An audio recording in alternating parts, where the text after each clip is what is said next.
இன்னைக்கு வேதாரண்ய சட்டமன்ற தொகுதியில நிறைய திட்டங்களை நிறைவேற்றுகிறோம். அது முக்கியமானது விவசாயத்தை பாதிக்கக்கூடியது. கடல் நீர் உட்புகாமல் நன்னீர் கடலுக்கு போகாமலும் தடுப்பதற்காக 5 ஆறுகளில் தடுப்பணைகள் சுமார் 570 கோடியில் கட்டினோம்.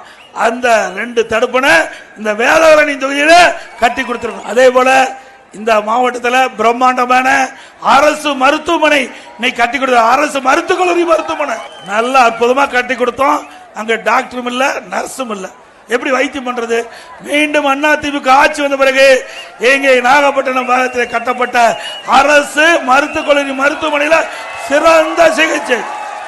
அப்போலோ ஹாஸ்பிட்டல் என்ன சிகிச்சை கிடைக்குதோ, அப்போலோ ஹாஸ்பிட்டல் என்ன அறுவை சிகிச்சை செய்யறாங்களோ அதே அறுவை சிகிச்சை உயர்தர அறுவை சிகிச்சை நாகப்பட்டினத்தில் அரசு மருத்துவக் கல்லூரி மருத்துவமனை செய்யப்படும்.